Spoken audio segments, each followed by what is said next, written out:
그리스도로부터 은혜와 평강이 함께 하시기를 축원합니다.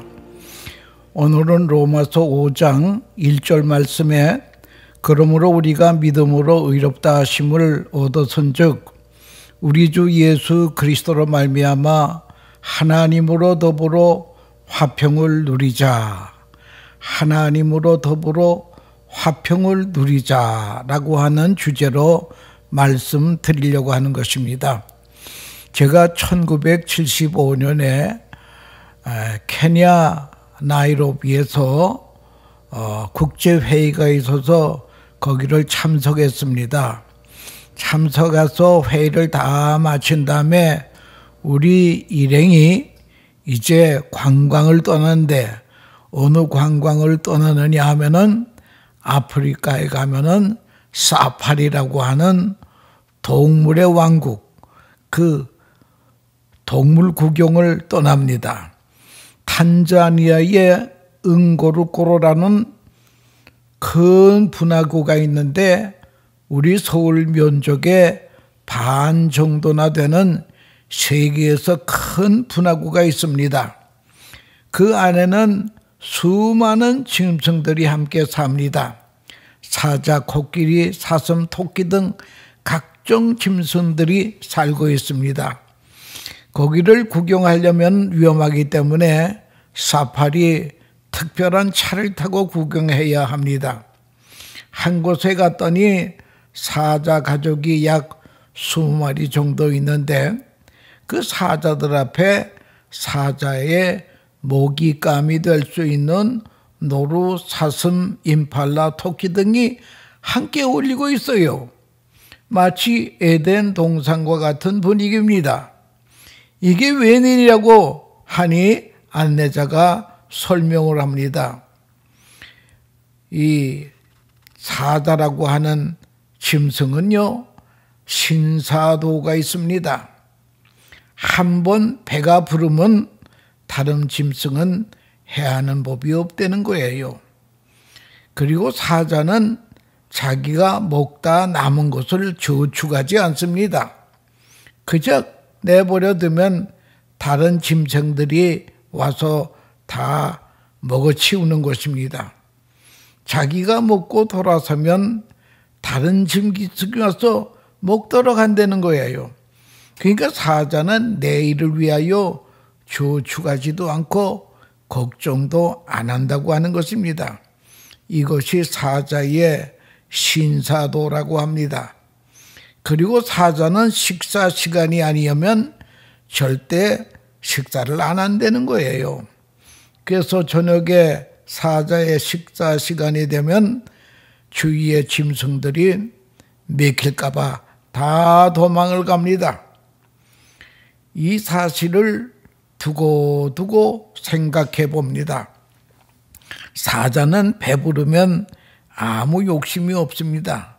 이것이 동물의 본능이 옳시다. 근데 사람은요, 배가 부르면 고민이 더 많다라고 하는 것입니다. 문제가 더 많다는 거예요. 이 사실을 공산주의의 원조인 칼 막스가 잘못 본 것입니다. 실수한 것입니다. 동물들처럼 사람도 배만 부르면 인류의 평화가 올 줄 알았습니다. 사람은 그렇지 않습니다. 많이 가질수록 욕심은 더 커지고 문제는 더 많아진다라고 하는 것을 칼 막스가 몰랐다고 하는 것입니다. 그러니까 동물은 동물 나름대로의 행복이 있습니다. 이들은 일단 배만 부르면 행복합니다. 이걸 동물적인 행복이라 그럽니다. 그러나 하나님의 형상으로 창조된 인간은 인간적 행복이 따로 있습니다. 우리 인간에는 이성적인 욕구가 있습니다. 성취감이 있습니다. 자존심이 있습니다.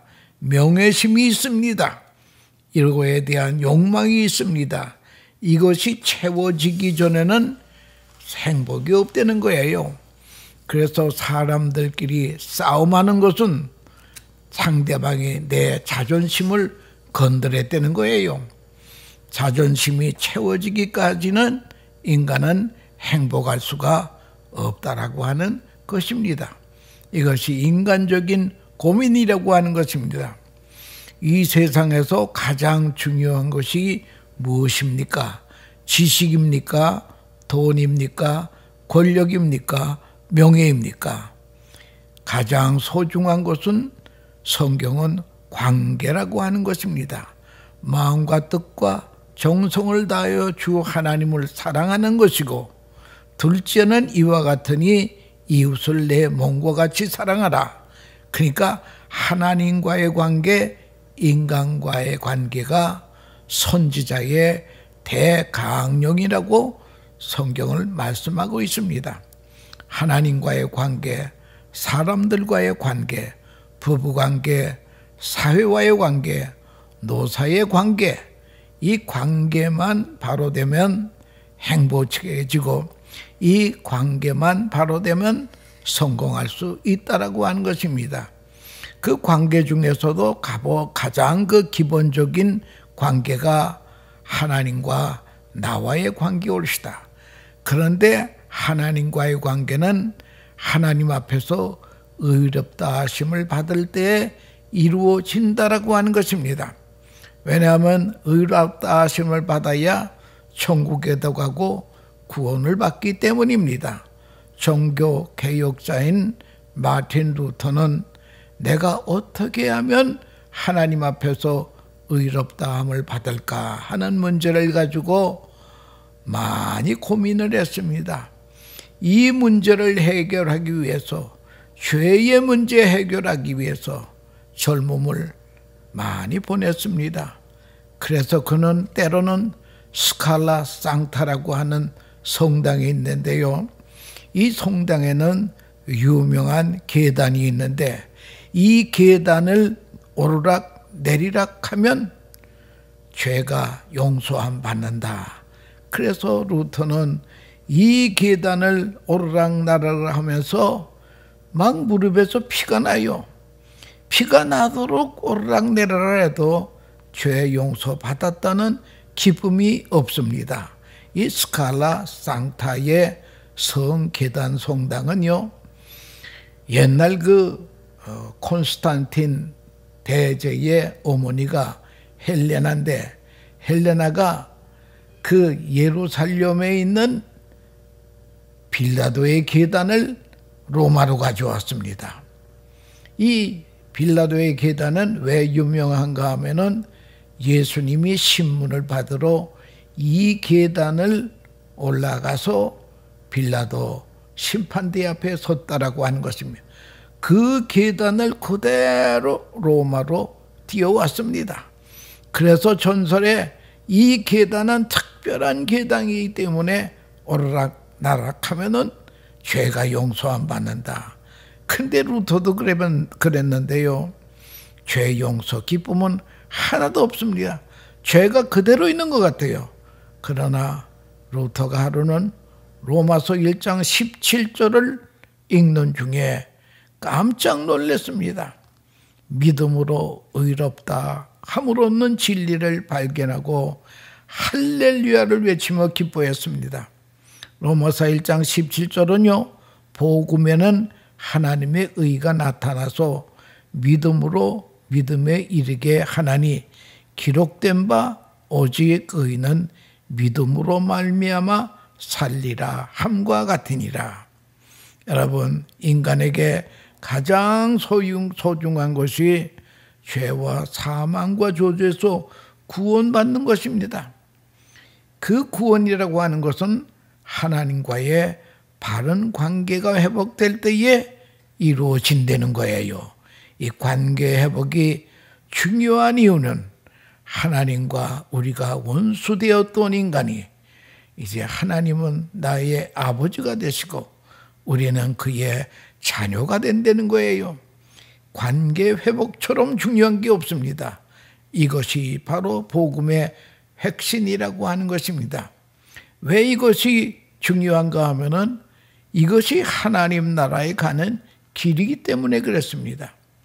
그래서 그리스도인들은 우리대로의 행복관이 있습니다. 하나님의 자녀임을 확인될 때 행복합니다.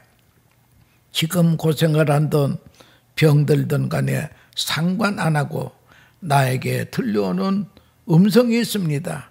너는 내가 사랑하는 자녀다. 네가 지금 고생하는 것도 내가 너를 특별히 사랑하기 때문에 이 고생을 한단다. 이렇게 음성이 들려온다면 어떤 고생도 고민할 게 없습니다. 믿음으로 의롭다 함을 얻고 하나님과의 화평의 관계가 정립되었습니다. 샬롬, 피스, 하나님과의 관계 회복에서 크리스천의 행복이 여기 있다라고 하는 것을 알아야 될 것입니다. 예수님께서 우리에게 기도를 가르쳐 주실 때에도 너희는 이렇게 기도하라. 하늘에 계신 우리 아버지. 이 주기도 문에는 보면요, 하나님이라고 하는 말이 없습니다. 아버지뿐이 옳시다. 예수님께서 부활하신 다음에 이 소중한 시간에 요한복음 20장 17절에 예수께서 이르시되 나를 만지지 말라. 내가 아직 아버지께로 올라가지 못하였노라. 너는 내 형제에게 가서 이르되 내가 내 아버지 곧 너희 아버지 내 하나님 곧 너희 하나님께로 올라간다 하라. 부활하신 신령한 몸으로 마리아에게 내 아버지 곧 너희 아버지라고 말씀하셨습니다. 이것이 예수님의 메시지 중에는 아주 클라이막스올시다. 절정이 올시다. 우리가 한평생 살면서 하나님을 아버지와 자녀의 관계로 살아왔다 하는 것은 이 행복한 인생이에요. 십자가를 지실 때도 아버지께서 주신 잔을 내가 마시지 않겠느냐. 모든 것은 사랑하는 아버지가 사랑하는 아들에게 주는 것이라고 믿을 때 행복하다고 하는 것입니다. 예수님께서 십자가 지시고 부활하신 역사적 사건의 클라이마스가 내 아버지 곧 너희 아버지 이 관계를 맺어주기 위해서 그 일을 하셨다는 거예요. 아버지와 자녀의 관계가 십자가와 부활 사건으로 이루어졌다는 거예요. 이게 중요한 것은 관계성이 옳시다. 구원받은 하나님의 자녀, 죄 사함 받은 하나님의 자녀, justification by faith, 믿음으로 의롭다함을 얻은 사람이 하나님과의 관계가 회복이 됩니다. 관계성 회복, 그리고 그 관계성을 유지할 때의 행복가 되는 거예요. 세상에서는 출세, 형통, 건강이 행복이라고 하지만 심령 깊은 속에 있는 영혼의 욕구는 그런 것이 아닙니다. 하나님과의 관계가 우선이야 된다라고 하는 것입니다.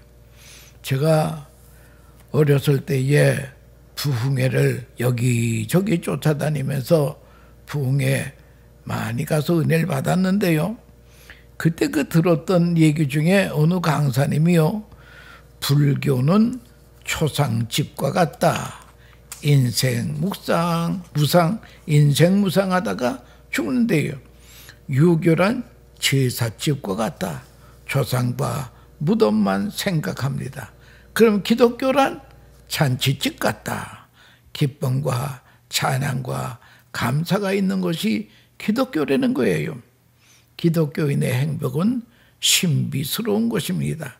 죄와 사망과 율법으로부터 자유함을 얻어서 의롭다함을 얻는 거기에 우리 기독교인의 행복의 핵심이 있다라고 하는 것입니다. 그래서 기독교는 기쁨의 잔치집입니다. 하나님과 화평이 체결되어서 하나님이 무섭지가 않습니다. 하늘을 쳐다볼 때도 반갑습니다. 하늘을 쳐다보다가 이상한 구름만 봐도 주님 오시지 않겠는가? 얼마나 하늘이 그리운지 알 수 없습니다. 심지어 어려운 고난을 당해도 두렵지 않습니다. 이런 것도 다 하나님이 나를 사랑하소서 주시는 것인가? 내 인생 하나님의 손에 달렸다. 하나님의 시나리오 속에 내 인생이 있다는 거예요. 하나님께서 나를 작품으로 만드시는 것입니다. 행복한 사람으로 하나님이 만드신다는 거예요. 하나님과의 화평이 기독교인의 행복이라고 하는 것입니다. 성경 말씀에 즐거워하라는 말이 계속 나옵니다. 우리는 언제나 하나님의 은혜 안에 삽니다. 그래서 독일의 유명한 신학자 칼 발트는 인간은 사랑의 대상을 찾아 헤매지만 하나님의 사랑은 사랑의 대상을 찾아 헤매는 것이 아니라 사랑의 대상을 창조하시는 분이다. 그래서 하나님의 사랑은 창조적인 사랑이옵시다.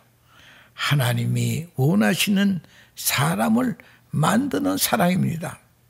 때로 교만했다가도 어떤 사건을 만나 겸손해집니다. 하나님의 사람 만드시기 위해 하나님의 손길이 세밀하게 역사하신다고 하는 것입니다. 우리가 하나님 앞에 바르게 살아서 받는 은혜가 합니다. 내가 올바라서 은혜 받은 게 아니에요. 하나님은 우리가 하나님께 합당한 자로 만들어 주시는 거예요. 너희가 그 은혜로 인하여 믿음으로 구원받았나니 이것이 너희에게서 난 것이 아니요 하나님의 선물이라. 행위에서 난 것이 아니니 이는 누구든지 자랑치 못하게 하려 함이니라. 여러분, 구원이라고 하는 것은 100% 하나님의 은혜지 내가 한 게 없다라고 하는 것을 알아야 될 것입니다. 그래서 하나님께서 우리를 하나님의 합당한 자녀로 만들어가고 계십니다. 교육하시고 가르쳐 주십니다. 예수님께서 요한복음 14장 27절에 평안을 너에게 끼치노니 곧 나의 평안을 너에게 주노라. 내가 너에게 주는 것은 세상이 주는 것 같지 아니하니라. 너희는 마음에 근심도 말고 두려워하지도 말라. 십자가 지식이 바로 몇 시간 전에 하신 말씀입니다. 예수님은 십자가를 앞에 두고도 마음이 편안하십니다. 왜? 하나님과의 관계가 잘 되어 있기 때문입니다. 그 평안을 우리에게 주신다는 거예요. 너희는 마음에 근심하지 말라. 하나님을 믿으니 또 나를 믿으라. 내 아버지 집에 구할 것이 많도다. 하나님이 나의 아버지가 된 관계를 늘 우리가 확인하고 살아야 행복하다는 거예요. 하나님은 내 아버지입니다. 나는 하나님의 자녀입니다. 이걸 우리 아침마다 외쳐야 됩니다. 여기에 그리스도인의 행복이 있다는 거예요. 오늘 본문에 즐거워한다는 말이 많이 나오는데요. 영광을 바라보고 즐거워하느니라. 우리는 즐거움 말할 때에 과거를 생각합니다. 그저 노인들은 만나면 다 과거 이야기만 합니다. 노인들의 모임에 가면요, 듣는 사람은 없고 말하는 사람만 있어요. 노인들의 주제는 옛날 잘 살았다고 하는 것입니다. 그래서 다들 얘기가 내가 이래봬도를 반복합니다. 참 이거 세상 말로 웃기는 얘기입니다. 다 늙어가지고 전직 장관이 무슨 소용이며 전직 국회의원이 무슨 소용이 있겠습니까? 우리는 주님 앞에 매일 한 걸음 한 걸음 하나님께 나아가는 하나님의 자녀입니다. 이것이 중요한 것입니다. 우리는 영광을 바라보고 즐거워하느니라. 우리의 즐거움은 미래에 있는 것입니다. 앞에 있는 영광을 바라보며 사는 것이 그리스도인의 행복의 신비라고 하는 것입니다. 바울은 말합니다. 로마서 8장 18절에 생각컨대 현재의 고난은 장차 우리에게 나타날 영광과 좋게 비교할 수 없도다. 앞에 있는 영광이 너무나 크답니다. 지금 내가 당하는 고난은 아무것도 아니라는 거예요. 지금의 고난이 그 영광 속에 다 흡수된다라고 하는 것입니다. 그리스도인의 행복은 미래 지향적입니다. 그래서 신학자들은 이 행복을 이터널 나워, 영원성을 가진 현재라, 영원성을 가진 형제라. 좀 더 실제적인 말씀은 환난, 고난 중에도 즐거워하나니 왜 미래의 영광을 알기 때문에 환난 중에도 즐거워한다는 거예요. 행동보다는 아는 것이 앞서야 된다는 거예요. 생각이 저 앞에가 있어야 됩니다. 무엇을 아는가? 로마서 5장 3절 4절에 보면 다만 이뿐 아니라 우리가 환난 중에도 즐거워하나니 이는 환난은 인내를, 인내는 연단을, 연단은 소망을 이루는 줄 알미로다.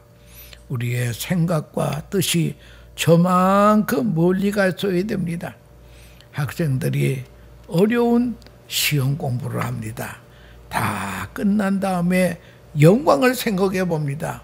앞에 있는 영광 없이는 지금 공부가 되지 않는다는 거예요. 어느 목사님이 교인집 신방을 갔는데 집안에 들어가 보니까 얼마나 어렵게 사는지 집안이 지저분하고 옷장에 유리가 깨지고 방바닥에 구멍이 나고 그런데도 이 가정주부는 싱글싱글 좋아만 합니다.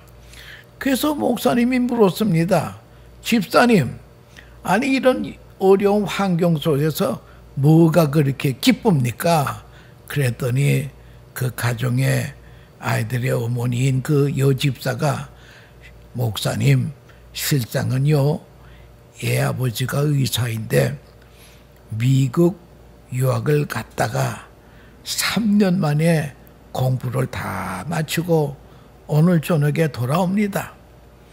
이 형편을 남편에게 보여주면서 그간 어려움을 얼마나 우리가 당했느냐 하는 것을 배주려고 이렇게 해놨습니다. 이것이 미래를 바라보며 즐거워하는 행복이라는 거예요. 고난은 인내를 만듭니다. 인내는 연단을 만듭니다. 연단이라는 것은 아주 인격과 성품을, 귀한 인격과 성품을 만든다는 거예요. 이렇게 발전될 것을 알기 때문에 기뻐한다는 거예요. 오래전에 대한항공에 땅콩 회항이라는 사건이 있었습니다. 처음에는 사건이 시작될 때 아주 작은 것으로 시작이 됩니다.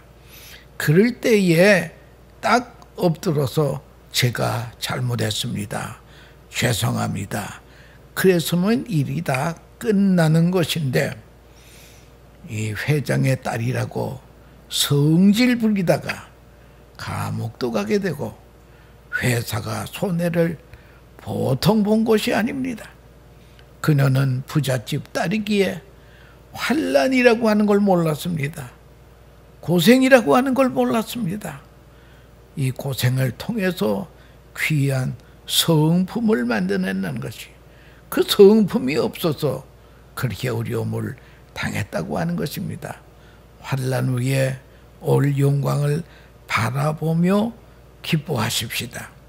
병이 들어도 약속의 땅을 바라보며 기뻐하십시다. 미래를 알므로 기뻐해야 됩니다. 이것이 행복의 끝이라고 하는 것이, 이것이 없이는 누구도 행복할 수가 없습니다. 미래가 꽉 막혔는데 무슨 행복이 있겠습니까? 그저 근심 걱정뿐입니다. 여러분, 지금 100세 시대라고 오래 살기를 원합니다. 오래 살아서 뭘 한다는 것입니다. 이왕 우리가 이 땅에서 살려면 하늘의 영광을 바라보고 즐거워해야 됩니다. 환난과 고통 중에서도 하나님의 자녀이기 때문에 미래의 확실한 작품을 바라보고 즐거워해야 된다는 것입니다. 이것을 알므로 나는 기뻐합니다. 오늘 성경은 확실하게 말씀합니다. 로마서 5장 8절에 우리가 아직 죄인 되었을 때에 그리스도께서 우리를 위하여 죽으심으로 하나님께서 우리에 대한 자기의 사랑을 확증하셨느니라. 십자가에서 하나님이 우리를 얼마나 사랑했다고 하는 사랑의 확증을 보아야 됩니다. 그러므로 잠깐이라도 하나님의 사랑을 의심하지 마세요. 지난 날에도 사랑했습니다. 우리가 죄인 되었을 때도 사랑했다 그러면 앞으로도 우리가 또 죄를 짓지 않겠습니까? 그래도 하나님은 사랑하신다네요. 사랑은 영원히 변치 않습니다. 요즘 이런 말이 돕니다. 진실한 인격은 늙어가는 것이 아니라 익어가는 것이다. 진실한 인격은 늙어가는 것이 아니라 익어가는 것이다. 몸은 늙었지만 내적인 인간은 성숙해 간다는 거예요. 속사람이 강해진다는 거예요. 그러므로 영적인 인간은 즐거워해야 됩니다. 나도 사랑하는 주님 만날 시간이 가까우기 때문입니다. 이것이 그리스도인의 행복의 신비라고 하는 것입니다. 미숙한 어린애는 현재만 생각합니다.